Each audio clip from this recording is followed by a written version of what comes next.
Good morning, everybody. Welcome to another episode of the Tom Bilyeu Show live. Oh boy, we're live today, boys and girls. There is plenty going on.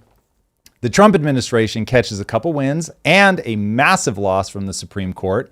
Trump congratulates Xi Jinping, but wait until you hear what for. It is both hilarious and deeply traumatizing.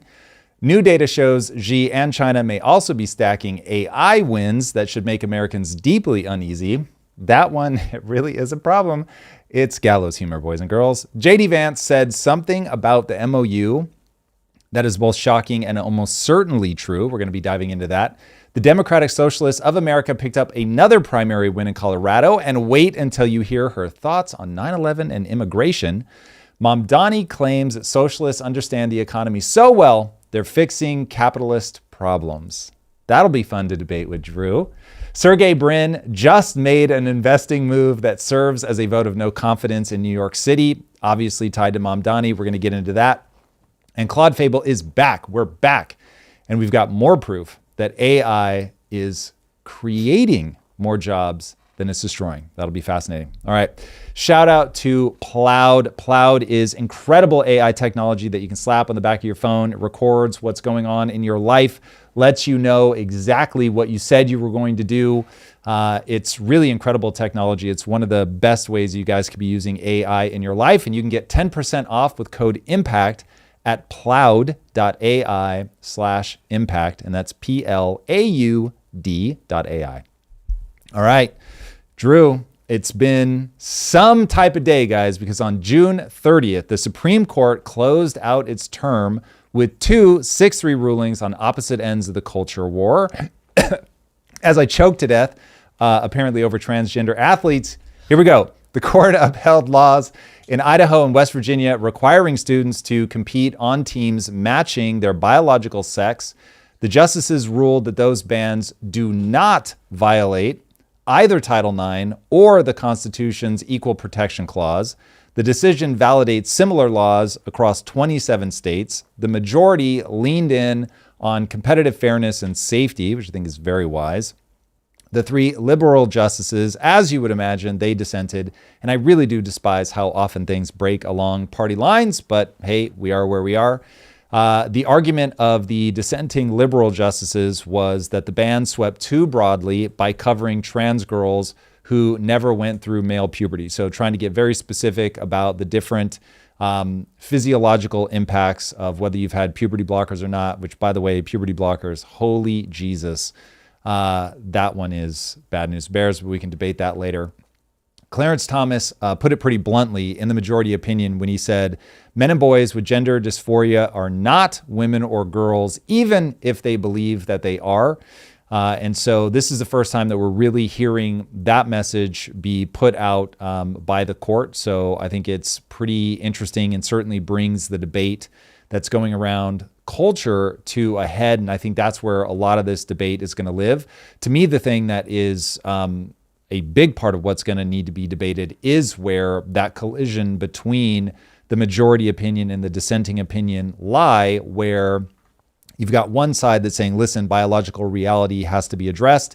And you've got the other side trying to have the debate at a similar biological level, but they're saying the very things that you're worried about protecting against are you're not being realistic about the difference in biology of somebody that went through puberty and only then transitions later versus somebody that has not gone through puberty yet, full stop. Now, that I think needs to be circled for a totally different reason, which is should we be allowing people to use puberty blockers based on self-identification as being transgender, which is something that the data indicates will change over time if left, quote unquote, untreated.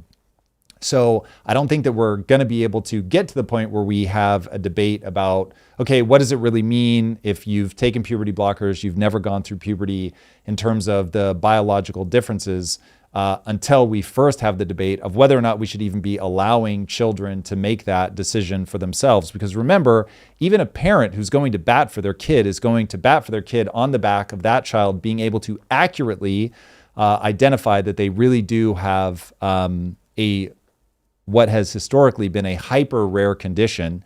And that the more likely, just numerically, is that they're getting caught up in a psychological contagion that will pass over time. So often, I forget what the exact stats are, but so often what ends up happening to kids that are claiming gender dysphoria when they're young, if they don't end up encountering puberty blockers, they go on to be oftentimes homosexual. And so whether we want kids to be able to make that determination for themselves before they go through puberty, I think is the real question. And for me, the answer there is obviously not, for the same reason that we wouldn't let a kid drink when they're underage, because we don't think that they'll make the right decisions. The same reason that we protect kids from being sexually preyed upon by older people, because there's an intellectual power dynamic at play. Somebody that's older is just more able to manipulate kids. And so in all these other areas, we're very clear-eyed about how kids end up getting manipulated, but somehow on this one, we are not. And whether that's manipulated by their friends and the social contagion is something that's very well documented, or they're being groomed unintentionally even by well-meaning parents, or they're being manipulated by parents that aren't well-intentioned, that are using it as a status symbol. So there's all kinds of things there that I think are going to have to be adjudicated before we get to what the dissenting opinion is trying to cover, because there may really be something there. There almost certainly is a profound biological difference in terms of muscle mass and things like that between somebody that took puberty blockers and somebody that didn't.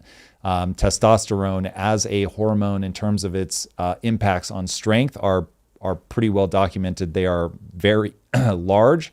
So yeah, I would not expect that to come up with, oh, well, there's really no difference and it's the same. A biological male that blocks puberty is going to be very different than a biological male that actually goes through puberty normally. So that one becomes a question of ought, I think, more than spending our time right now getting into the debate of is on the biology there. All right.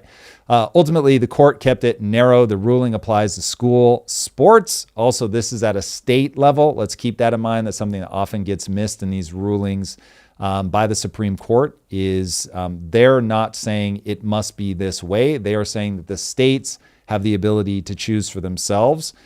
So it does not settle bathrooms, ID documents, or grade school teams. So keep that in mind. All right, the second issue that the Supreme Court has ruled on is money in politics. And the Supreme Court ruled that it is a violation of the First Amendment to stop political parties from raising money from wealthy donors and then coordinating that spend on a specific candidate. So we know that there are limits on the amount that one person can donate directly to a candidate. Citizens United gave people a way around that, and then they were trying to tighten this even further by limiting the party's ability to go and raise money from donors and then apply it with like sort of the wink, wink, nudge, nudge of like, I'm giving you this money, not generally for you to dedicate this to whoever you want, but I want you to be applying this to the very specific candidate that I want to see get backed. And so that has ended up passing. And this one gets big lamentations from me, as when people are lamenting the billionaire class, as they will call it, I certainly understand money in politics being a wild problem. And so anything that we can do to begin to peel money out of politics, I think is going to be a very good thing. Otherwise, there's always going to be outsized influence from people that can splash money around. So yeah, this one I don't love, but it is what it is. And then third, this one has the right, just an absolute apoplectic fits, is birthright citizenship. Here, the court went against the Trump administration, and so I think is a pretty big knock against people who say that the Supreme Court is just rubber stamping everything that Trump is doing. This is one of Trump's signature issues. This is something that he was on from day one of his presidency with an executive order, that this essentially strikes that down. And that his order was trying to deny citizenship to babies that are born in the U.S. to undocumented parents or on temporary visas. And Chief Justice Roberts wrote the majority opinion. He grounded it in the 14th Amendment and the 1898 Wong-Kim Ark precedent. And the three conservative justices dissented. Now, this one is This one gets interesting at the level of the dissenting opinion. But one thing that we're going to play a clip from Clarence Thomas in a second. But one thing that I thought was pretty interesting is people that are talking about the 14th Amendment, the actual author of the 14th Amendment specifically wrote that this did not apply to foreigners, which is pretty wild that that's being ignored as people then talk about this applying to the 14th Amendment. So that was pretty interesting. I think it's pretty clear that the 14th Amendment was meant to address slaves that were born here but had previously not been recognized as citizens. And so now when the author of that is telling you, hey, this is not meant to apply to foreigners, I think he even says something like, obviously this isn't meant to apply to foreigners, though that could be commentary on my part. I don't remember it clearly enough. So that's pretty interesting that the court is ignoring that. All right. I think Clarence Thomas summed it up pretty well. So let's play his clip here from the dissenting voice. Progressivism seeks to replace the basic premises of the Declaration of Independence, and hence our form of government. It holds that our rights and our dignities come not from God, but from government. It requires of the people a subservience and weakness incompatible with a constitution premised on the transcendent origin of our rights. Okay, what I found interesting here, and I don't think this is going to be an immediate leap that a lot of people are going to make, but what I like about what he's bringing up is this idea. We've talked a lot about it on the show here. So I am not Christian, but I am grateful to live in a nation that has been shaped by the idea that every human being holds a spark of divinity within themselves, that they are created in the image of God. Now, I don't believe any of that. I think it's mythology, but I think it's incredibly potent mythology that plays out very well at the civilizational level. And along with that, there's a real dividing line. There's a real reason why socialists and communists are always going to be literally godless, in that when you have that sense that the individual is divinely created, you run into something that supersedes the government. And when you're going to be in the game of confiscating the means of production, confiscating people's wealth, you can't have anything above the state. And what we're watching play out right now, and it's going to be one of the most important, you want to talk about culture wars, this one is the culture war to end all culture wars, which is, should we be appealing to the state for everything, or should we be turning to the individual and then keeping the state as small as we can? So are we playing a game of freedom and liberty, the very things that the country was founded on, the very things that our forefathers fought and died for? Is this a game of freedom anymore? Or are we saying, no, we need the state to step in and take care of everything? And so for him to really point at, we need to be very, very careful, because the thing that is driving people to vote for birthright citizenship is this idea that anybody anywhere has a right to come to the richest nation in the world, with this total blind, complete lack of awareness of how we became the wealthiest country on earth, because we certainly did not become the wealthiest country on earth by socialist means of trying to spread the wealth to everybody to make sure that the outcomes are all identical. It doesn't work. I get the deep sense of compassion.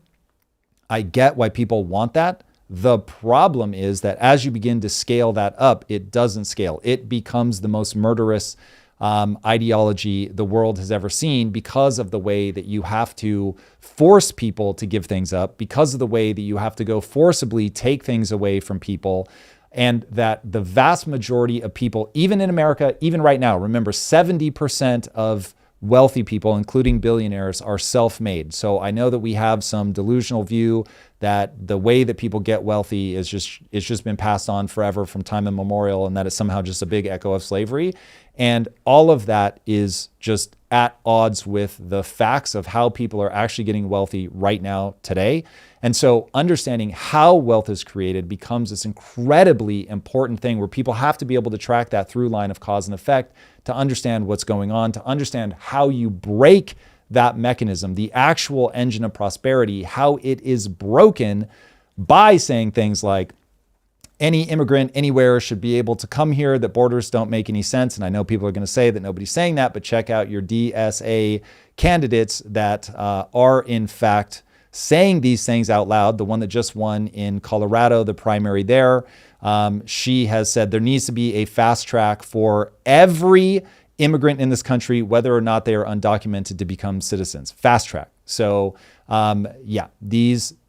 definitely that ideology is about, you have this country, it's so wealthy, the government should be collecting all of that in taxes and then spreading it to people, whether or not they were born here, and that we should be making this as easy as possible for people to come here and become citizens. It is so blind to how wealth is actually created. It is completely wild. And I know that this has been repeated so often that it becomes a cliche, but Margaret Thatcher was right when she said that the problem with socialism is that you run out of other people's money. Take the tongue-in-cheek comment out of it and just think about the reality of that. The reason that this will so often get voted into power in a country is that as you become prosperous, you start thinking, yeah, why do some people struggle when we have so much? And so you start redistributing the wealth, which then disincentivizes people from taking the risk, working hard, trying to get ahead. And so then ultimately you actually do run out of that money. And then you have to rely on whether it's handouts from other countries, whether it is money printing and devaluing your own currency. You end up having to desperately grasp at straws just to keep things going. And so you look at Cuba. Cuba becomes just a basically protectorate of Russia. Russia is leveraging their assistance with them to basically have a stalwart here right off the coast of America. And now Cuba is trapped in this never-ending cycle of never being able to get out of grinding poverty. And people act like, oh, this is just because the US is meddling in their affairs. So this is where not being able to map exactly how we end up with prosperity becomes a problem. There's the famous Thomas Sowell quote, I'm going to paraphrase it here, which is, socialists are extremely interested in how to redistribute wealth, but they never seem to show any curiosity for how wealth is created in the first place. And so that's why I love what Clarence Thomas is saying in this, by making sure that people, as they think through the issue of birthright citizenship, that they're not only thinking about the other side of this, which we'll get to in a second, about the way that this ultimately is going to be abused by your adversaries, China being chief among them, but getting people to understand that the engine of prosperity requires you to put up borders, keep government small as humanly possible, and not to have this desire to just grow and grow and grow and confiscate and disincentivize and ensure that you have the equal outcomes, which is precisely how you break the engine of prosperity. So I thought that was fascinating. I was very surprised to hear him say that.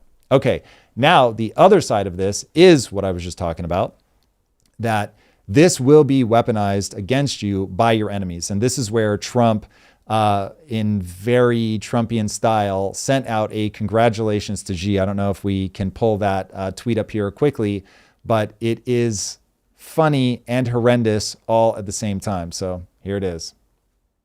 All right. I would like to congratulate President Xi and the great country of China on their massive birthright citizenship win.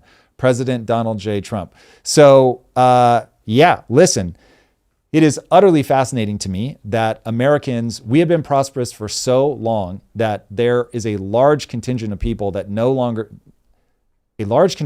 who have never developed a mental map of malevolence.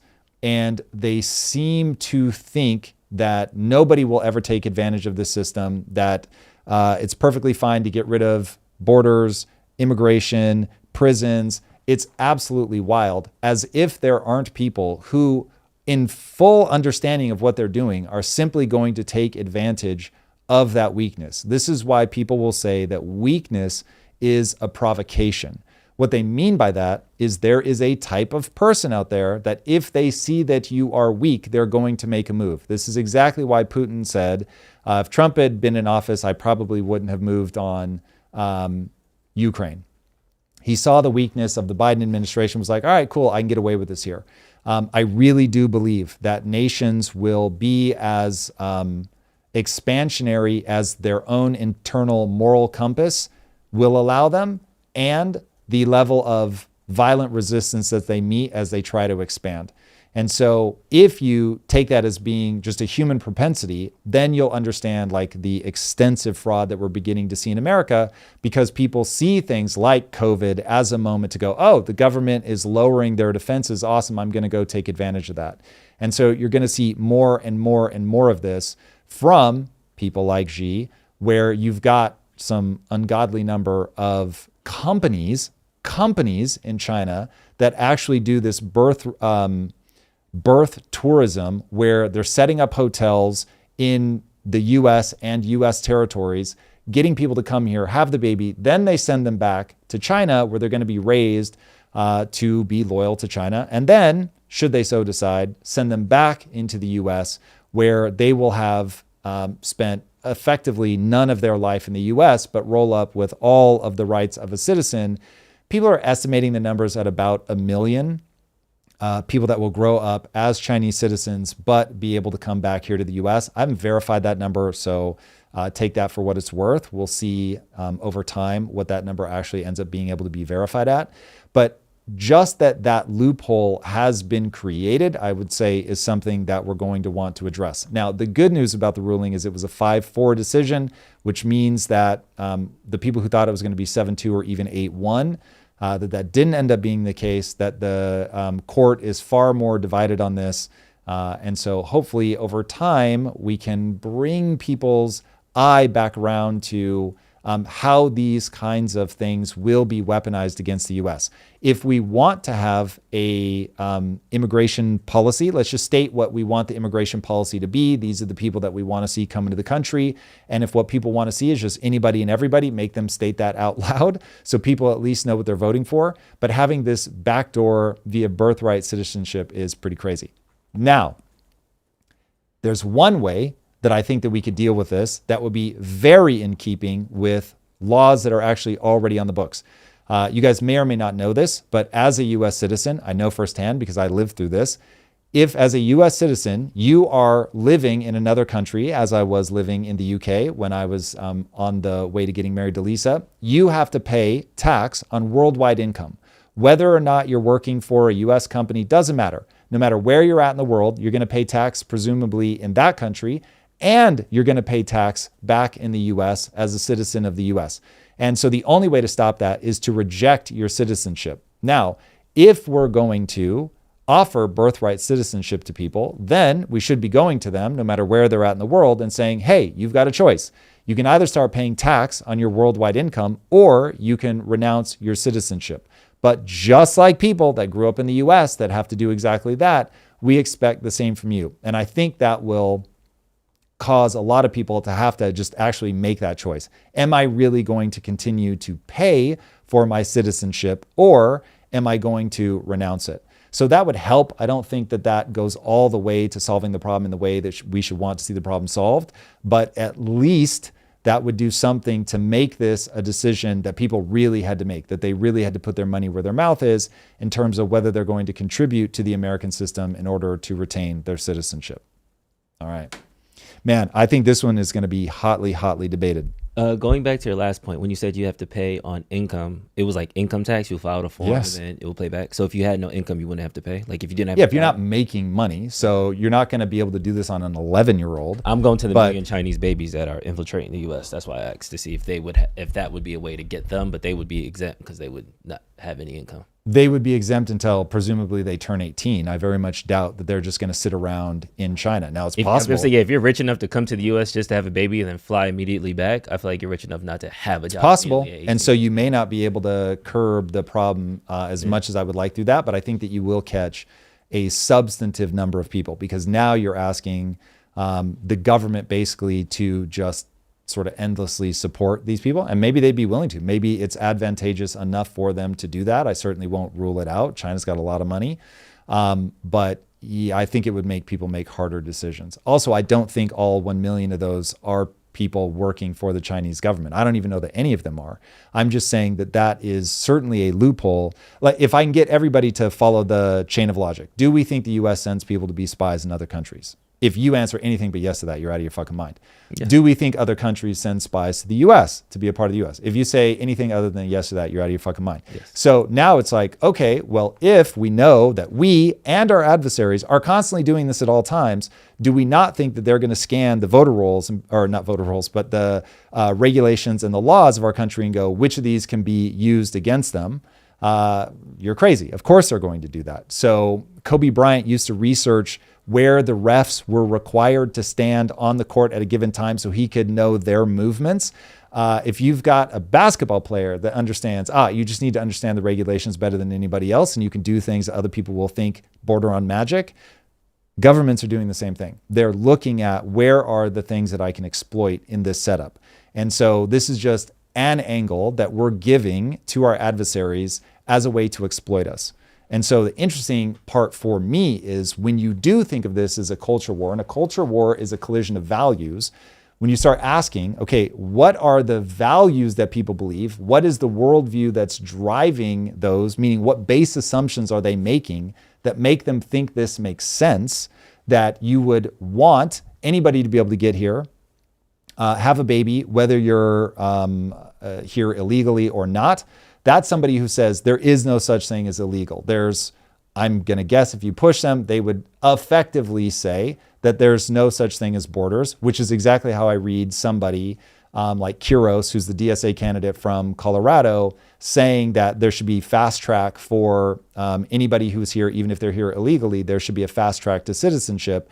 It's like, that's somebody who the idea of borders just doesn't make sense to them. Now, if I try to map what base assumptions they have that would lead them to believe that, it's going to be something along the lines of either in a more benevolent view, hey, we've been so prosperous, we've been so wealthy, we need to spread that wealth around to anybody that can make it here, and we should want and encourage people to come here just as the early people that came to America came. We are the place, as the Statue of Liberty says, for the people that long to breathe free. That would be the most benevolent read of that. A more probably accurate, but certainly more cynical read would be that these are the people that are likely to view the world the way that I view the world, and therefore vote the way that I vote. And the way that I view the world is this. This country is marked by exploitation, colonization, empire, meddling in foreign affairs, destabilizing different regions. And so fuck this country. And by the way, 36% of Democrats, I've got to imagine the number is substantively higher for Democratic Socialists of America, but 36% of Democrats are not proud to be Americans at all, compared to 1% of Republicans. So when you assume, okay, there's a very substantive percentage of that party that is not proud of America at all, I don't think it's a big stretch to think that that's roughly how people see it. And so they're trying to bring people in to basically take back the resources that they view that America has taken from the world, plug in their beliefs on billionaires. Same idea. AOC said flatly, there's no way to earn $1 billion without doing something illegal. And so you're taking from somebody, wage theft, et cetera, et cetera. So with that as a base assumption, it is not hard to believe that the operating system that they're running is one of America has done very bad things. We need to get as many people here, redistribute, take the wealth from the wealthy here in the country, and then redistribute it to migrants from foreign countries as a way of reparations. I don't think that's a stretch in the slightest, based on what would just need to be true for them to have the mental model that they have, and then based on things that they're actually saying out loud. Let's start at the beginning. So if, hypothetically, right, if illegals, non-citizens couldn't get resources, is it still... Couldn't get resources in their country or here in America? Couldn't get resources when they come here in America. Okay. So there's no strain to the budget, no strain to the system. Yep. They're here, they're living on Skid Row with the rest of them. Yep. Would that impact your feeling on immigration flow of country? Because it seems like your No. primary beef is the strain on the system. That's the easiest thing to point to how rapidly you will degrade your economy. It is not my only problem. Got it. So the U.S. is a system where political power is determined by the number of bodies in your state, district, whatever. So the census doesn't care if you're legal or illegal. So you have that problem already. So you're going to get a disproportionate number of seats in the House. So you're incentivized to bring as many bodies as you can into the state. That's already stupid. So yeah, there's certainly more, but that alone would stop me from going, oh no, it's as long as they're not drawing anything off the economy, we're going to be fine. Copy. Second order of business, specifically to this ruling, birthright citizenship. A lot of the talking points that you used said that it was anchor babies is kind of the biggest fear, that people are going to use this to manipulate spies, sell networks. I'm assuming they'll come here, have a baby, go to different countries, get indoctrinated, then come back to America. That is a big fear. I'm not sure if that's the big fear on the right, because I think on the right, it's possible that a competing level of fear would be, hey, we just already have an immigrant invasion, and now you're just making it possible for that baby comes over, they bring their family. And so now all of a sudden you have a legal means where you're going to flood the country with just more people that are coming from elsewhere in the world that are not American by value system, are not American by, certainly by, how they were raised and how they think. And if you're plugging them into a system that is redistributive, now it also ties back to the economic problem.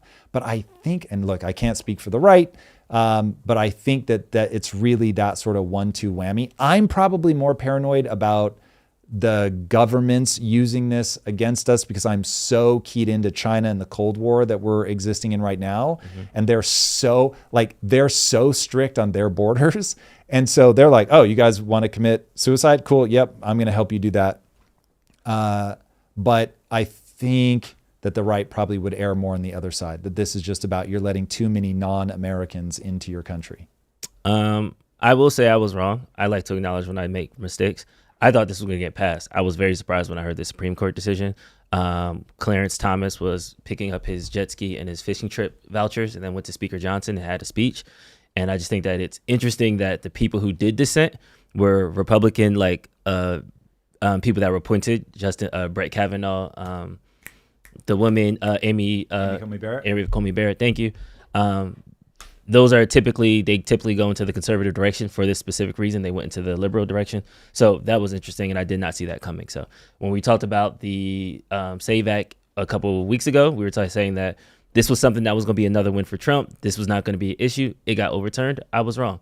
But I was right. The House is now on vacation, and the housing bill is now vetoed as it stands. But that's done my disclaimer because I like to own up to when I say things that aren't true or accurate. Well, so I think that's dope. Admitting that you're wrong is good. I think it is far more interesting that you're somebody that will update your mental model. I know people like to see apology tours. I think that's dumb. The important thing is that every word out of somebody's mouth should be, this is what I believe ought to be, or this is what I believe is. And in either case, if you encounter information that makes you update that, that's dope. I love that people are willing to update the way that they think about the world. The only thing I ever want to see is walk me through what piece of information did you encounter that changed your map of cause and effect such that you now see something differently. That's interesting because I think it eliminates people that are being very disingenuous in that what they're really trying to do is fit in with their party, or they're trying to say something that's politically expedient. And so they tuck it in. Like somebody, I think it was a tweet. I can't remember if it was a tweet or in YouTube, but somebody said, hey, Tom, when you say this is tone deaf. And my response was, I don't give a fuck about being tone deaf. Now, I care about being accurate. And so if I'm inaccurate, if I'm sloppy in my speech or whatever, then I will certainly correct that. But if people speak based on what they think is going to be fucking popular, that's so wild. May you have no self-respect, because that is so grotesque. So listen, at that point, you're just a fucking marketer. What I want to hear is, what do people think? Like, where are you trying to get to, right? So you guys know my shtick. I want Americans to be thriving. I want as many people globally to be thriving as possible. But if we just keep it local, I want Americans to thrive. I can round that to a thriving middle class, because when you look at history, when the middle class is doing well, when they're getting wealthier in real terms, like, yo, it's just party time in the country. It's party time because everybody's feeling good. There's plenty to go around. It's fucking awesome. So trying to get us back to that. Now, if ever, I'm like, hey, I really like this thing. And somebody goes, ooh, how does that help with the thriving middle class? And if they can break my cause and effect and I still go for it because it's what my supposed team is saying, then fuck me. That's just full retard. So that I want to see people do. I want to see people own, this is what I think, because this is what's going to take me to where I'm trying to get us to, and where I'm trying to get us to is honorable. I love that. But I don't think people interface with the world that way. I think people interface with the world, what do people want me to say? And so they say what people want them to say. And by the way, it's great for business.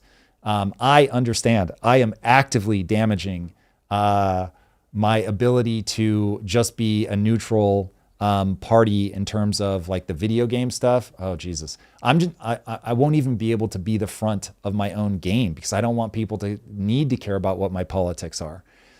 So yeah, that's a real thing, but I'm not going to say what I think people want me to say. I'm going to say what I think actually takes us to a thriving middle class. Yeah. There's been a lot of talk about we need to expand SCOTUS. We need to pack the courts. There was one person on the right who was talking about we need to block pregnant women from entering the country. Is there a response that you think is appropriate in order to mitigate the Supreme Court decision, or are you the Supreme Court said it, we need to move on and address it in other ways? So I do find it hilarious that people will be like, I love the court because they said a thing I like. I hate the court, dismantle it, pack it, whatever, because they said a thing that I don't like. Look at the system as a policy. And so if you look at it and you say, okay, listen, we have this flaw in the setup of the way that the Supreme Court operates, and I'm going to imagine the court is just chock full of people that I love, so they're giving me all the answers that I want, but I think that there's a flaw in the way that it's set up, cool, then make that change and I'll respect it. If you're just saying, I don't like what these people have said, now you're getting into the part where you're trying to build a weapon that you can use against your opponent, and that's the wrong idea. The very foundation of our country was that men clamor for power, and they will use it and they will abuse it. And so the very experiment that we're running is freedom. Is there a way to allow people to be free to do the things that they think are right, to let states run different experiments, to not try to dictatorially run everything from the top down, to be very terrified of a dictator, to be very terrified of a king, to understand that people will act like a dictator or a king within their own little fiefdom. And so we've got to put these different branches in this constant tension with each other. And so what we should be asking is, how do we make that tension more effective? How do we make sure that the three branches of government are actually in a balance, so that if one of them is getting ill, that the system is going to be able to survive that? What I see culturally right now on the right and the left is a desire to make a different branch of government a more effective weapon against my opponents. That I fucking hate. And so watching the presidency just turn into a never-ending string of executive orders is grotesque. I certainly hate to see it. Watching Congress not like do their job and just legislate common sense things, that's horrible. And then it makes me sad that you're getting a Supreme Court that just breaks largely predictably along party lines. That's always sad. To Drew's point, seeing them be a little bit unpredictable is actually great, even if it goes against the thing that I want. I'm perfectly willing to argue for the ideas and say, here's why I hope that this gets reversed over time. But I am still a big believer in that system creating this balance of tension between the three different branches so that nobody can just run forward unchecked. I don't want, even if it were me, even if I were the one given all the power in the world, I wouldn't want to be unchecked. I think it is good and right that you have a system that can stymie one person's agenda from just running from end to end. I think that's very wise, because the problem is, like, let me just assume for a second that it is me, that I am Xi Jinping and I can do whatever I want, including killing my opponents. If you guys have never seen the anime Death Note, fucking watch it. It is so good. You've got the power. You can kill anybody you want. There's some real bad people in the world. Kill, kill, kill. And would you? And the problem is, just like we learn in Death Note, it never stops with the bad people. It suddenly becomes the people. People become bad simply because they oppose me. And man, I think that's just what people do. And so I would want to have checks on me, because the greatest danger of the human psyche is you convince yourself that you're right. We all do it. We all do it. And so I don't want to be in that position. Now, admittedly, I do somehow in my life, and I kind of am as a CEO, I want to be tempted by the ring of power. I want to put it on and see if I can take it back off. It's pretty interesting. But yeah, I don't even necessarily trust myself enough, let alone I certainly don't trust humans writ large. I think it's very interesting that we have spent a lot of time both on this show and on Twitter and the last 2 or 3 days talking about a lot of immigration policies, talking about a lot of hypothetical situations that can happen because of these rulings, talking about how there's so many incentives and how people can perverse these incentives and take advantage of us. But what we're not talking about is economic policies that can help balance the budget. We're not talking about that inflation is double what the Fed talked about. We're not talking about the actual tangible things that are economically hurting people today that are increasing the populism. Is that a criticism of this show? I'm saying I would say we talk about the economics a lot. I feel like the Overton window, I think like we keep moving over what we should be talking about to Overton window's acceptable speech. Okay, so you think we are focused on the wrong thing? I think we're distracted right now. I think we have by immigration. I think immigration right now is a distraction. Like the birthright citizenship, the fact that we went to this is going to start the rise of a Manchurian candidate when we are a two-party populist that needs party money, all these other things. Like there's so many other steps that they have to do before they could just walk up and become like run for president, that the time that it will take to execute all that plan is years. Whereas we're now talking about a hypothetical that takes years to happen, where right now our inflation target is high. Right now we have a housing problem that I keep banging the drum on because I want people to not forget about that. Right now we keep having affordability issues. Right now, we don't have a balanced budget in any set of in any part of the government. Right now, we're about to merge our military with Israel, and nobody's saying anything about that. It's interesting. You're gonna have to give me the details on that one. I have not looked at it deeply. Maybe if I look at it, I'll be super traumatized. But that one doesn't trigger my alarm bells. However, I think that the economic thing is far more important to talk about. But I'm happy to start going down the road of Israel-U.S. military coordinating, which is how I read it. But anyway, people really think there's a smoking gun there. I will happily start diving into that. So let's talking about the economics of it all. I think you're right. To me, that's like the whole game. I think I've made that very clear.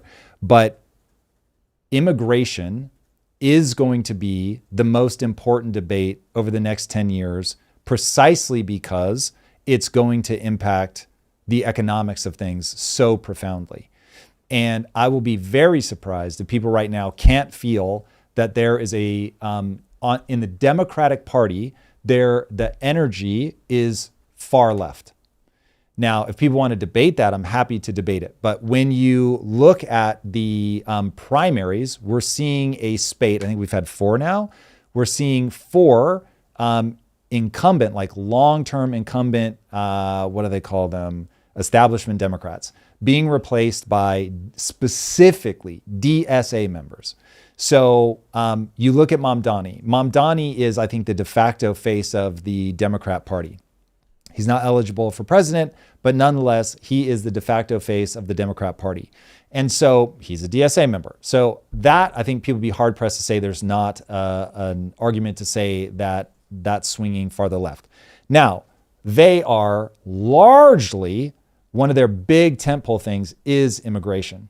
And so when you start asking, why is immigration such a problem? One, it changes the values of your culture. And what is one of the ways that the values of your culture end up creating problems? It is in economics. It's not the only way, but it's a big way. And so I think, this is what I was saying at the top of the show, I think the cultural debate of our era is going to be whether we should be looking for the smallest government that we can get away with, or whether we're trying to get the biggest government that we can humanly possible through redistributive means. That's the debate. And so when I look at the immigration debate, I see that going in one direction. Show me the incentives and I will show you the outcome. The incentives for an immigrant is to come here and get free shit. And so if you're in a country where things are not going well, and you can go to America where things are, while getting stressed and moving in the wrong direction, according to Tom Bilyeu, they are certainly way better than they are anywhere else. The only place that even comes close is China. And so if we want to have a debate about the Nordic countries, we certainly can. I hope I can sum up in one word why I say China and not the Nordic countries: innovation. So you've got these two behemoths that have become behemoths through innovation, the US and China. So the two economies that I expect to do the best in the world while being able to protect themselves, yada, yada. So you've got these two behemoths that represent what it looks like when you can really get your economy humming. Now, we both have problems with our economy. Nobody is going to deny that, certainly not me. Okay, immigration is going to play such a gigantic role in our ability to continue to thrive, because the incentive is to leave a country that is not doing well, to come to this country that is doing well, to vote for more free shit, as if that won't break the engine of prosperity. And so immigration becomes the bullseye for the conversation about breaking the engine of prosperity. That's reason number one why we have to talk about it. But then there's also going to be the values debate, especially because of Muslim-specific immigration tied to Islam, and whether that is going to integrate well with, whether we are all Christian or not, a Christian society. Drew and I have already had this debate, so hopefully my thinking on it is clear.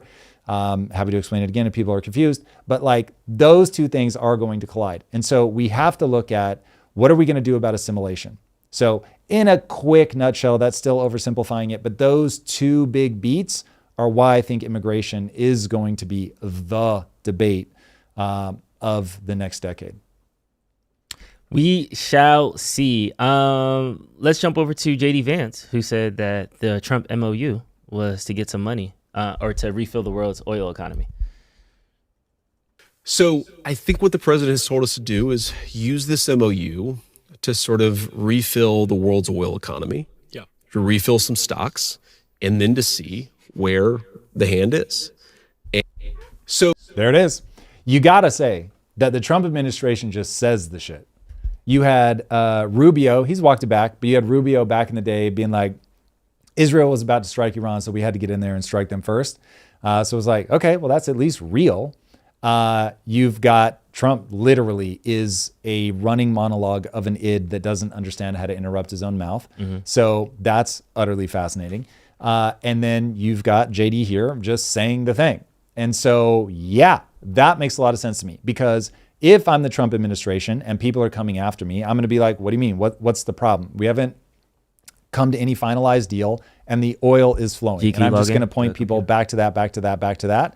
And I'm going to try to make sure that nobody reminds me that the Strait of Hormuz was open before the attacks. So, yeah, that, like, if Trump is, I think both sides are running a very similar game right now, which is, I'm going to say really vague shit in the MOU, and then I'm just never going to sign anything that's not good for me. And we'll see. Now, I think that Trump is acting far more desperate than the Iranians, so do keep that in mind. But yeah, I think JD Vance is admitting the absolute truth. Given the dumb fuck situation that we're in, it's a smart play. But let's just remind ourselves, we shouldn't have been in said dumb fuck position to begin with. So without losing sight of that reality, doing what they're doing makes sense. Yeah. And this is on the heels of Trump's tweet a couple of days ago about getting oil prices to come down, gas companies to stop gouging. So stop gouging. Oil prices Jesus Christ. dropped under 70. Like, if Trump has so little credibility when it comes to criticizing socialism, he's so wild. I can't believe it. I don't remember him specifically saying anything about Kamala's grocery stores, but if you can play back him saying, like, this is ridiculous, but it's suddenly not ridiculous with the oil companies, it's so wild. So anyway, that it was as dumb when she said it as it is now that he's saying it. So yeah. We either trust companies, we either trust that we have put a system in place in which companies have to stay within certain boundaries, or we haven't. If we're trying to top down control the economy, if we think we have a president who's smart enough that he can outsmart global markets and all that, then we're really in a bad place. Because spoiler alert, no one person, not Xi Jinping, who's dealing with a catastrophic housing crisis brought on by, guess who? Xi Jinping. If Trump thinks that he's somehow as smart as AI, super intelligent AI that doesn't even exist yet, if he thinks that he's like that level of smart, holy Jesus, which he may, by the way, may think that, but bad news, he's not. And so he's never going to be able to actually figure out what's going on in the economy. So the more he meddles, the more dangerous it gets. Now, that is not me saying that countries can't or shouldn't try to influence things in their economy when it comes down to like national interest. So for instance, you're from a what does something cost at the store perspective, you're better off letting China manufacture everything. From a I still want to be a country in 20 years, you can't do it. So this stuff gets inevitably complicated for sure. But Trump saying that the oil companies are gouging means I've had private meetings with them. I've told them to do things. They're not doing it. And so now I'm going to go public and say that they're gouging. It's dumb. If you think that there is a setup that is allowing for something that we don't think should be legal, then change the system. But you need to come out and say the thing that you want to be illegal. And I think what you're going to find yourself saying is, I just want to be able to call the shots. And know that that will be leveraged against you the second you lose power. So don't be that fucking stupid. We have some super chats. Yes, we do. Let's go. First up comes from Marussia Dark.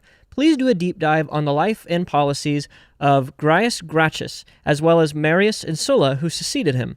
Many eerie parallels to Trump. Who are they?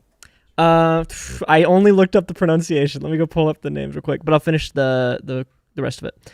As well as Marius and Sulla, who succeeded him. Many eerie parallels to Trump, including populist civil war against elites, marking the death of the Roman Republic. Okay. So this is like old school shit. Specifically, he's a reformist Roman politician. That's Gaius.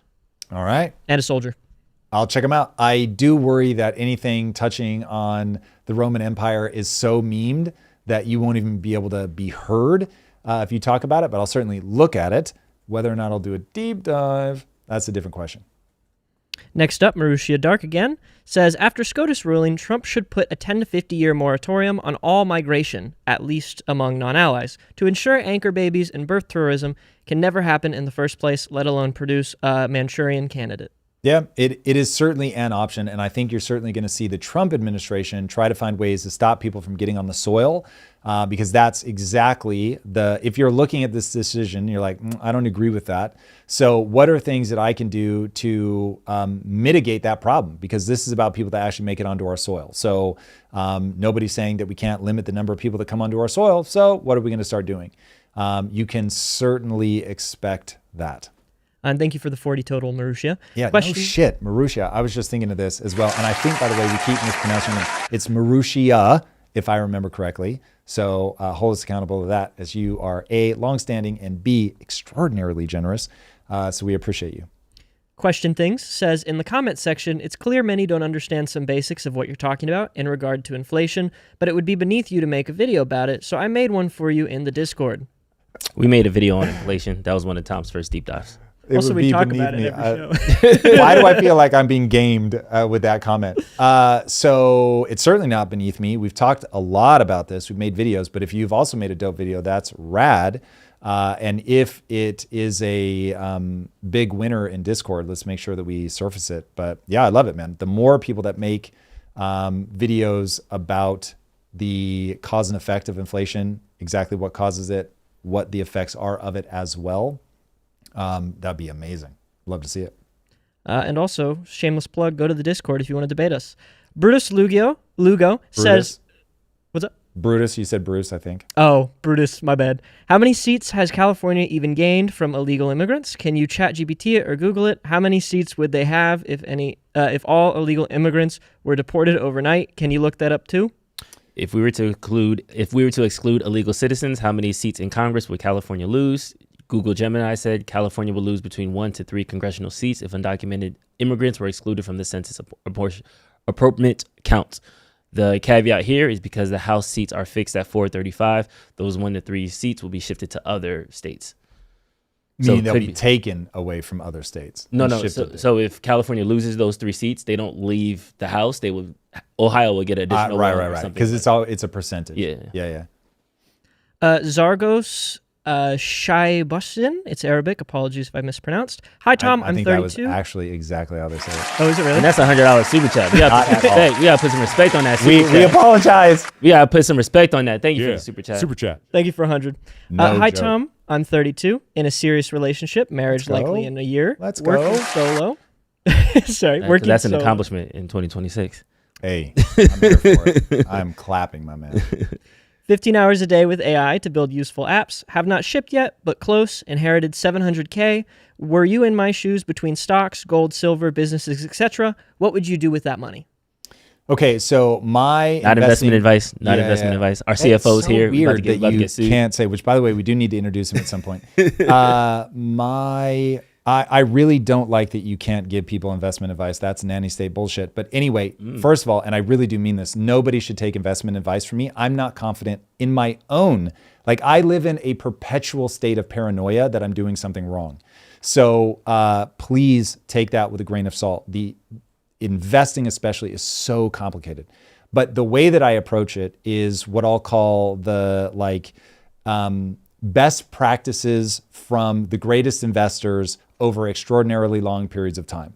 So it goes something like this. You're never going to be able to figure out what the future is, so don't try to time the market. So I talk a lot about, certainly in my deep dives, I talk a lot about, like the one that I just wrote, AI, the bubble's almost certainly bursting, and I'll walk you through reasons. We might have time to talk about it today. It's tied into China. So there's a lot of risk there. There's historical reasons to believe that. So it's like, okay, but I'm not going to get the timing right. And getting the timing wrong is the same as being wrong. And so that's one of the things that makes this so difficult. So I never do anything on leverage. Like I could leverage my life to high heaven because I have so many assets that have value, but I don't leverage against them. And the reason I don't leverage against them is because I fear debt. Debt is so dangerous. So I don't do things on debt, number one. I don't trust myself to get the timing right. So I'm planning on 20-year time horizons. So I keep enough cash for 3 years of not needing to change my lifestyle so that whatever crazy disruption happens in the market, it has time to settle out, or for at least for me to find my own personal way around it. That's very important. And I understand that inflation is trying to eat my money. So keeping things just sitting in cash is just, you can't do it. That's the only guaranteed way to lose. Remember, in the last 6 years alone, 30% of people's purchasing power has been stolen by the government. So I sit with that one a lot. So that forces me to invest, which is not what I want to do. I would much rather be a saver, but that forces me and everybody else to invest. But again, knowing I'm not going to get the timing right. Then I try to spread myself across economic forces. So I'm certainly not going to just be in tech, even though right now AI is 42% or something. 42% of all the returns of the US stock market come from AI. That's so fucking crazy. So even though I could, in the last couple of years, been way up more on that, see the previous rule that I'm never going to get the timing right. So I don't trust myself to get out of tech and AI before something bad happens. So I put some in tech and AI because it's going so well. And who knows, maybe it stays irrational for another year, 2 years, 3 years. And I want to make all that money because I have to protect myself from what's going on with inflation. But I'm also in things like gold and Bitcoin and commodities and just making sure that I'm like, fuck, I don't know where this is going to go. I do not trust myself to see the future. I know I'm going to be wrong about something. So let me just spread across as many different economic forces as I can and know that that's going to wildly cap my upside. But over a 20-year time horizon, it's going to make me a ton of money. So that's the way I would think about it with the 700K. And then risk dollars, I always bet on myself. So as you can imagine, I get hit up constantly for me to invest in people's companies. And with almost 100% consistency, I say no. And the reason I say no is I'm perfectly willing to put a substantive amount of money at risk, but I'm going to bet on myself. So building Kaizen is millions of dollars, but that's me betting on myself. I trust myself to see it through. I trust myself not to give up. I trust myself to have good taste, on and on and on. So that's why. And most entrepreneurs break emotionally anyway, and I know that that's not going to happen to me. So that's how I think about it. Now, the last thing I will say to you, because you confessed something very early in your post, which is that you're trying to build useful apps, but you haven't shipped yet. Ship. So even I in the video game space ship 2 things before Kaizen. I think that's a must. You've got to put something in front of people and find out where and why it falls down. So yeah, don't be afraid to ship those apps. Even if you think they're ass, find out what people say. Do they ignore them completely and they never even tried it? So you don't have an app problem. You have a positioning problem. What solution you're promising that you're solving for people problem. So no product market fit, et cetera, et cetera. All right. I could do a whole diatribe on that, but beware of the ever developing, never shipping death loop. And that's it for Super Chats for now. All right. In Colorado, Milat Kuros defeats the 15-term rep Diane DeGette in the Democratic primary in Colorado. She's backed by Hasan Piker, and this is a video of her on Hasan's show talking about her want to abolish ICE.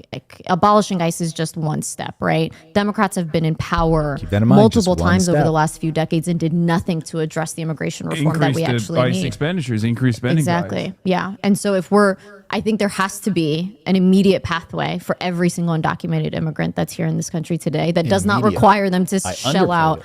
thousands of dollars to go through the process, for it to take decades at a time to be able to get to citizenship, an immediate This is pathway so to wild. citizenship, and then just This is so wild. abolishing ICE. This is really crazy, man.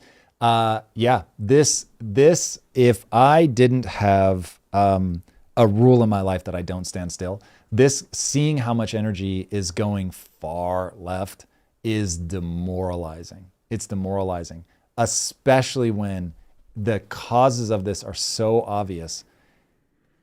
I just don't know that you can back out of it. I think it may just be that history builds on a loop and maximum pain is the only thing that causes people to bounce back, and that's just that. I think a lot of these incumbents, like Nancy Pelosi just left, this lady that's been a 15-term member in Congress in Colorado, I think this is a larger issue of why we need term limits, because I think right now it's easy for it to look like a DSA wave when I think really people are tired of stale politics. There was a quote unquote MAGA wave where a lot of the traditional Republicans got voted out and more MAGA Republicans came in. That's how Marjorie Taylor Greene and Dan Crenshaw and all these other guys got their seats. And now we're seeing the other side on the left. And I think if you do something for 15 terms and your state is not prospering, it's not increasing, people don't feel like they're getting a bigger slice of the pie, they are going to shift to the other side. So I agree. And this is part of the trauma that I feel. So imagine, everybody, that we're on a boat and the boat is leaking like crazy.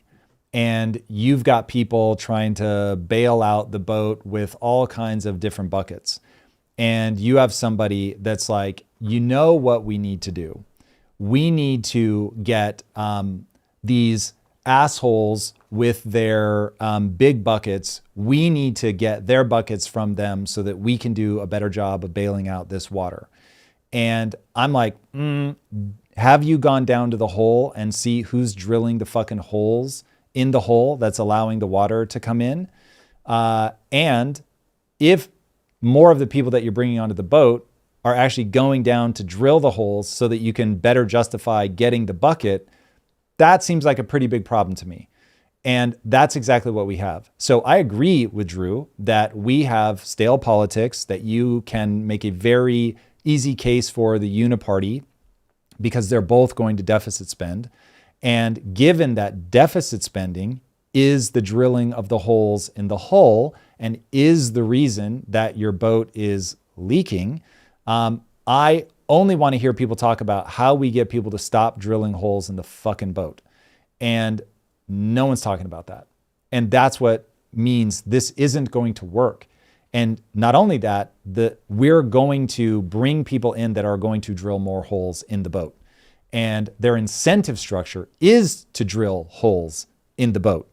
And therein lies the problem. So when you bring people on that are DSA members, Their job is to redistribute wealth. And one of the ways that they'll do it is by freezing rents, which is another hole in the ship. It will make those properties impossible to upkeep because they will become unprofitable businesses. Remember that a building is a business. It will become an unprofitable business, which Mamdani has already said, well, if these guys don't upkeep their buildings, then we're going to give it in certain circumstances. We're going to give that building to the tenants, not make the tenants purchase it or anything like that. We're just going to give it to them. Now, what ends up happening? And hey, I don't have to speculate. I know. Sergey Brin, the third wealthiest person on planet Earth, was putting money into housing development in New York City. He has now sold his ownership in that project for 6 cents on the dollar to just get out. So now you have somebody who's like, yeah, I'm just going to take a total bath on this. I'm leaving. I can see where this is going from an economic engine perspective. This isn't going to work. Cool. Now we're piecing out. So now the only thing that can solve the housing crisis in New York, literally the only thing, is supply and demand. That's it. There's nothing else. And so if you increase the demand by bringing more people into New York City and you hold steady or decrease the supply, as they are talking about doing, prices can't come down. So you can rent freeze and you can stop prices from going up. But what that ends up doing, remember, this was confessed by the current leader of Cuba, who said trying to control prices from the top down doesn't work. We now know. He said it leads to shortages. So guess what trying to control prices on housing is going to do? It's going to lead to shortages. Now, it leads to shortages for a very mappable reason, because people like Sergey Brin leave, and now there's no investment dollars with which to actually build new housing. So what ends up happening is people can't afford to run those businesses. Therefore, people don't start those businesses, meaning build new buildings or buy buildings. And so you have less of them. And then as it all turns into dilapidated shit, remember, this experiment's already been run in New York, literally already been run in New York City, the very place trying to run it again. What was the outcome? You had building owners burning their own buildings because they couldn't afford the upkeep. So it was just better to collect the insurance money. So the Bronx ends up looking like, I'm not kidding, a war zone. It looked totally third world, looked bombed out, absolute insanity. And guess how they got out of that? They deregulated. They spurred building. They did all the things that we ought to be doing, but aren't doing. We're doing the exact opposite. So we have this tremendous problem. We've got people just down there drilling holes in the boat. Those people can be named. They are the politicians who vote for deficit spending on both sides, and the investment bankers who created the central banking system, which allows the government to deficit spend and just tax you invisibly with inflation. And so if you want to know how much you're being taxed, just look at how much the government is spending. That's how much you're being taxed. No ifs, ands, or buts. There's no real deficit. It's just that is the tax. And they do it via inflation. So we have a system that has let people down, is rigged against them, is creating an emotional response of anxiety that's being transmuted into anger. So yeah, of course you're going to vote out people that are not doing a good job of solving the problem. But now the energy is in voting the people that will hollow it out even faster, create more holes, and sink the boat. It is fucking crazy. And if you spend the amount of time that I've spent researching the economy, you're going to come to the same conclusion. And so you're going to look at it and be like, uh-oh, this mechanistically, remember, mechanistically, it won't work. It's not like you can take an internal combustion engine and pour sugar into it, and one time that makes things better. It's never going to make things better. So it is always mechanistically going to make it worse.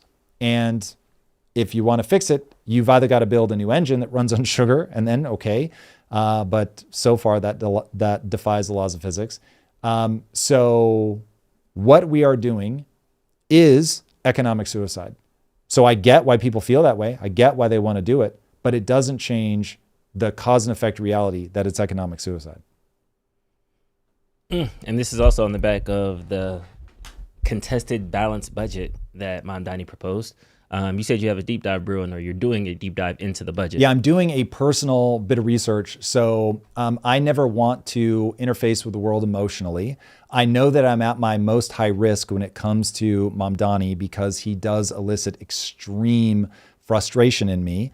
And so to avoid being blinded, because I map you as an intelligent, sincere person, when you're feeling good so far about him balancing the budget. I don't think you're getting out over your skis, but you have repeated many times, hey, he has balanced the budget. So I'm like, all right, let me look at what's really going on.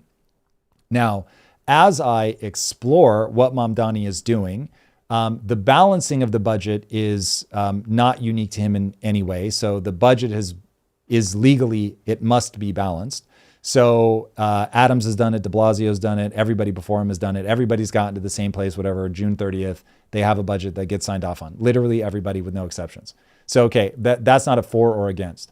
Now, Mamdani did something that's really great, and I very much applaud him. So Adams was actually hiding budget shortfalls, and he was using apparently legitimate means to do it, but it's one of those, like, just because you can do it doesn't mean you should do it. And so Mamdani really is bringing a level of transparency that I think is awesome.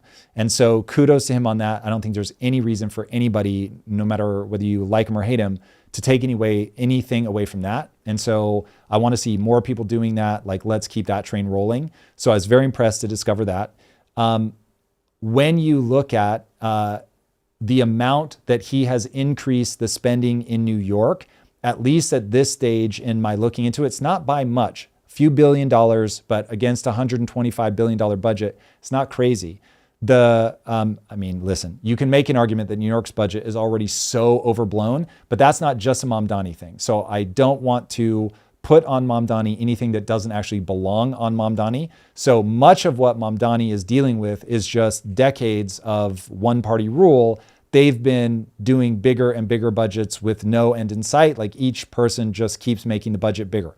So has Mamdani contributed to making the budget bigger? Yes, but has he thrown it into the trees? He is not the one responsible for the original $12 billion shortfall. That was something that Adams had flagged. It comes from Democratic policies, but nonetheless, don't put that on Mamdani. Now, it is very telling that he has not yet included his signature policies in that budget. So he's done a little bit for daycare for kids, but I think it rings in at $1.2 billion or something like that. Again, just as a percentage of the budget, it just isn't that big. But some of his big signature policies, like free buses and grocery stores and all that, it's just not in the budget. So he's not doing that yet. Now, presumably, if he adds that, you're just going to see he's going to keep growing the budget over and over. Now, the real thing that I'm going to be spending more time on, which I don't want to call a smoking gun because right now I don't have reason to believe that it is a smoking gun, but it is a thing that people need to pay attention to, and it will become the thing that if Mamdani keeps going down that path, and he may not, he may have learned his lesson over something I'm going to explain in a second, but if he keeps going down the following path, this will be where problems end up getting created by DSA policies. And that is that when he presented his early preliminary budget back in February, he immediately took a credit rating hit based on his proposals, because what he did was he was eating into things that the credit rating agencies consider like no-go zones. So he's talking about shrinking the amount of cushion that they have, which, by the way, Democrats have been doing increasingly, but he was pushing it even farther, so they didn't like that. And then he was also, I forget the exact places that he was dipping in. It was like pension funds and some other things. People were like, whoa, those are normally considered things that we don't touch. Those are signs of danger, so we don't like that. Now, he ended up backing off of those things, so he pulled them out. Now, if that's a shrewd politician realizing, okay, listen, I understand where we interface with the economy, and I just can't go that far, right? So he may end up being a politician that champions where he wants things to go, which I'll continue to rail against. But to Drew's point, in terms of what he's deploying into the budget right now, he put his hand on the stove, he got burned, and he pulled his hand back. That's a very reasonable way to react to that. So when Moody's and the other agencies said, don't fucking do that, he stopped doing that. Now, Another thing, but again, this is not unique to Mamdani. You got a lot of people doing this that have been doing it. So this is more an indictment of democratic rule without a real challenger from Republicans, that they have been using basically like budget tricks and a growing economy to hide the fact that they're just spending more and more and more money, which I would say is entirely reckless, completely insane. And when you look at something like Florida, they're doing the exact opposite. So they're reducing the tax burden. They're trying to limit the scope of government. All things I consider very wise if you're trying to get to a thriving middle class. Okay, so Mamdani's doing the exact opposite in the way that he's going after this. So he's using a lot of one-time things, deferring certain payments, using windfalls that aren't going to be repeated next year. So you've got him coming in, already making the budget bigger, only closing the gap on one-time payments and push-offs and things like that, and not having yet put in his signature policies.